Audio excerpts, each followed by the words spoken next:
தொடர்ந்து விரைவு செய்திகளை பார்க்கலாம்.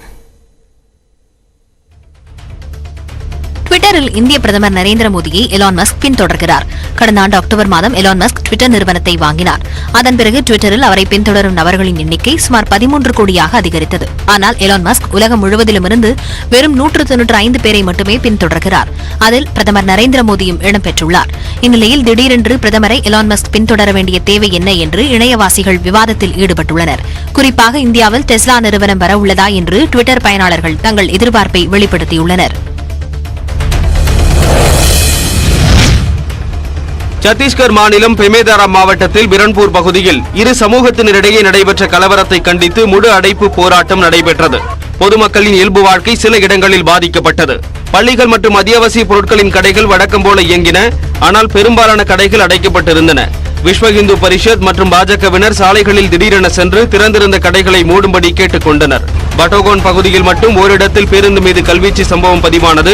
வலதுசாரி அமைப்புகள் அடைப்பை ஏற்று இந்த முழு அடைப்புக்கு ஆதரவு அளிக்கப்பட்டிருந்தது. 14 வயது சிறுவர்களிடையே ஏற்பட்ட சண்டை பின்னர் சாதி வன்முறையாக மாறி இரு தரப்பினரும் தாக்கிக் கொண்டனர். இதில் 23 வயது இளைஞர் உயிரிழந்தார். 3 போலீசார் காயமடைந்தனர். இதனையடுத்தே மாநிலம் தழுவிய அடைப்புக்கு அழைப்பு விடுக்கப்பட்டிருந்தது குறிப்பிடத்தக்கது. உத்தரப்பிரதேசத்தில் மருத்துவக் கல்லூரி மாணவியை சக மாணவர் சரமாரியாக அடித்த காணொலி வெளியாகியுள்ளது. உத்தரப்பிரதேச மருத்துவக் கல்லூரி வளாகத்தில் மாணவி ஒருவருடன் சக மாணவர் பக்கத்தில் அமர்ந்து பேசிக் கொண்டிருந்தார். அப்போது திடீரென எழுந்த மாணவர் மருத்துவ மாணவியை சரமாரியாக கன்னத்தில் அறைந்தார்.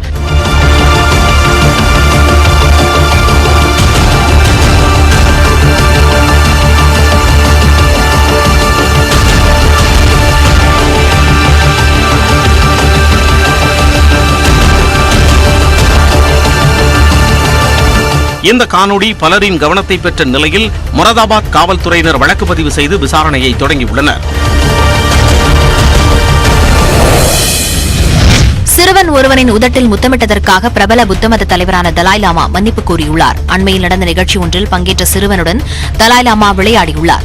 அப்போது அவர் சிறுவனின் உதட்டில் முத்தமிட்டு நாவையும் வெளியே நீட்டினார். இந்த காட்சிகள் வெளியாகி பரபரப்பை ஏற்படுத்தியது. இதுகுறித்து ட்விட்டரில் விளக்கம் அளித்துள்ள தலாய் லாமா தனது செயல் எவரையேனும் நோகடித்திருந்தால் மன்னிப்பு கேட்பதாக தெரிவித்துள்ளார். சிறுவர்களை சந்திக்கும் போது அவர்களுடன் விளையாட்டாக இதுபோல செய்வதாகவும் அது எவரையேனும் காயப்படுத்தியிருந்தால் வருத்தம் தெரிவிப்பதாகவும் தலாய் லாமா கூறியுள்ளார். தமிழ்நாடு மாநில பாடத்திட்டத்தில் 12ஆம் வகுப்பு மாணவர்கள் எழுதிய தேர்வின் விடைத்தாள் திருத்தும் பணிகள் தொடங்கி நடைபெற்று வருகின்றன. தமிழ்நாட்டில் +2 பொதுத் தேர்வு கடந்த மார்ச் 13ஆம் தேதி தொடங்கி ஏப்ரல் 3ஆம் தேதி வரை நடைபெற்றது. இந்த தேர்வுகளை 8 லட்சத்துக்கும் அதிகமானோர் எழுதியுள்ளனர். இந்த விடைத்தாள்களை திருத்தும் பணிகள் மாநிலம் முழுவதும் 79 மையங்களில் திங்கட்கிழமை தொடங்கிய நிலையில் வரும் 21ஆம் தேதி வரை நடைபெறுகிறது. விடைத்தாள்களை கவனமுடன் திருத்தவும், கூட்டல், மதிப்பெண் போடாமல் விடுதல் உள்ளிட்ட தவறுகள் ஏற்படாத வகையில் முறையாக திருத்தம் செய்யவும் ஆசிரியர்களுக்கு அறிவுறுத்தப்பட்டுள்ளது. விடைத்தாள் திருத்தும் மையங்களுக்கு ஆசிரியர்கள் அலட்சிய போக்குடனும் செல்போன்கள் எடுத்துச் செல்ல வேண்டாம் என்றும் கேட்டுக் கொள்ளப்பட்டது. விடைத்தாள் திருத்தும் பணியில் பிழைகள் செய்யும் ஆசிரியர்கள் மீது நடவடிக்கை எடுக்கப்படும் என்றும் தேர்வுத்துறை எச்சரித்துள்ளது. சென்னையில் மதுபோதையில் வாகனம் ஓட்டிய வழக்குகளில் ஒரே நாளில் 68 லட்சம் ரூபாய் அபராதம் வசூலிக்கப்பட்டுள்ளது. புதிய மோட்டார் வாகன சட்டப்படி மதுபோதையில் வாகனங்களை இயக்குவோருக்கு 10,000 ரூபாய் அபராதம் விதிக்கப்படுகிறது. இதனால் பலர் அபராதம் செலுத்துவதில்லை. இதையடுத்து கடந்த 8ஆம் தேதி சிறப்பு முகாம் நடத்தப்பட்டு 661 வழக்குகள் தீர்வு காணப்பட்டு 68,17,000 ரூபாய் அபராதம் வசூலிக்கப்பட்டது. கடந்த 2 மாதங்களில் அழைப்பு மையங்கள் மூலம் நிலுவையில் இருந்த 8,674 மதுபோதை வழக்குகள் தீர்க்கப்பட்டு 8,97 லட்சம் ரூபாய் அபராதம் வசூலிக்கப்பட்டுள்ளது.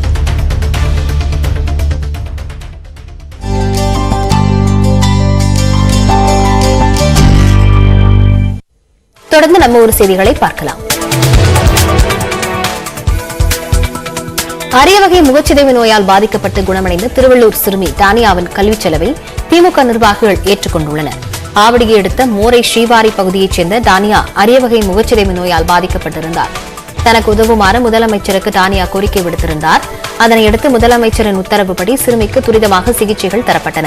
தற்போது சிறுமியின் கல்விச் செலவை மாதவரம் சட்டமன்ற உறுப்பினர் சுதர்சனம், திமுக ஒன்றிய செயலாளர் தயாளன் ஆகியோர் ஏற்றுக்கொண்டுள்ளனர்.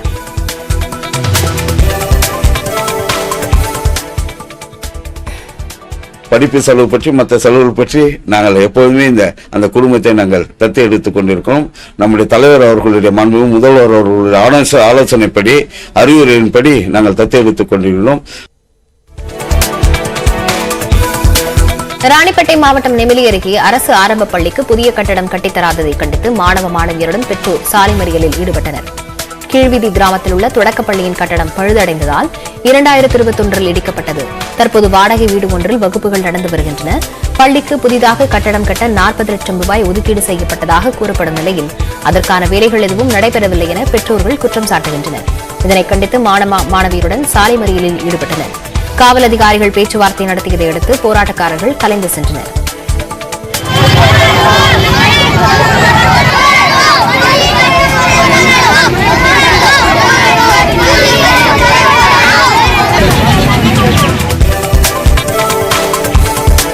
நீலகிரி மாவட்டம் உதகை அருகே மசனகுடியில் லங்கூர் குரங்கு ஒன்று ஊஞ்சலில் ஆடிய காட்சிகள் வெளியாகியுள்ளன. மசனகுடியில் குடியிருப்புகளையொட்டி லங்கூர் குரங்குகள் சுற்றி வருவது வழக்கம். ஒரு தனியார் விடுதி முன்பு கட்டியிருந்த ஊஞ்சலில் அமர்ந்த லங்கூர் குரங்கு ஆர்வத்துடன் ஊஞ்சல் ஆடியது.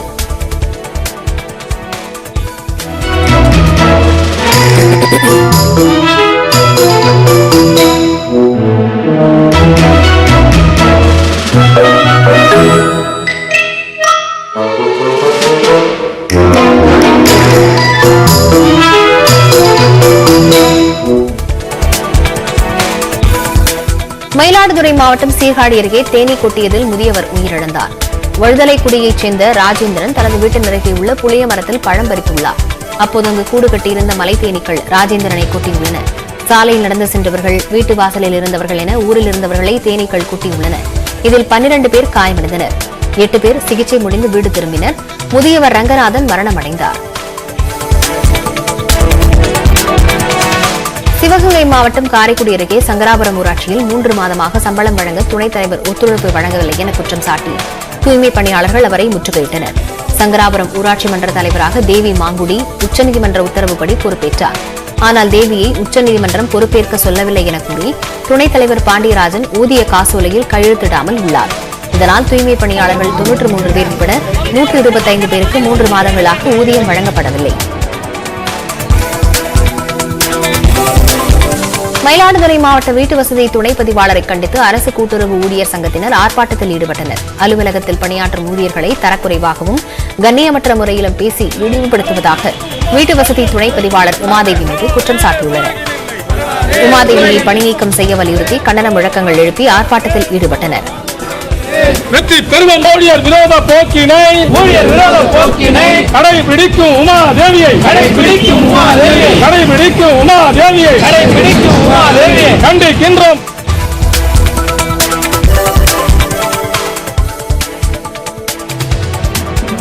தருமபுரி மாவட்டம் அதியமான் கோட்டையில் பிளாஸ்டிக் இல்லா விழிப்புணர்வு நிகழ்ச்சி நடைபெற்றது. கல்லூரி மாணவ மாணவிகள் பலர் பங்கேற்று பிளாஸ்டிக் பொருட்களின் தீமைகள் குறித்து மக்களுக்கு விழிப்புணர்வு ஏற்படுத்தினர். கிராமிய கலை நிகழ்ச்சிகளுடன் மஞ்சப்பையின் முக்கியத்துவம் குறித்தும் எடுத்துரைத்தனர். இதே பலமுறை பயன்படுத்தலாம். நம்ம தாத்தா பாட்டி பயன்படுத்துறது எல்லாமே நல்லதுதான்.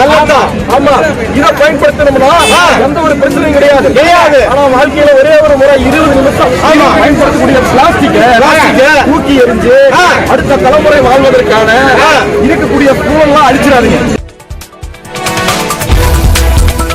தருமபுரி மாவட்டம் அதியமான் கோட்டை காளியம்மன் கோயிலில் திருவிழா களை கட்டியுள்ளது. 152 கிராமங்களுக்கு உலா சென்ற காளியம்மன் சொந்த ஊர் திரும்பிய பின்னர் இன்று சிங்க வாகனத்தில் பவனி வந்தார். சுற்றுவட்டார கிராமங்களைச் சேர்ந்த திரளான மக்கள் மேளதாளத்துடன் பவனியில் பங்கேற்றனர்.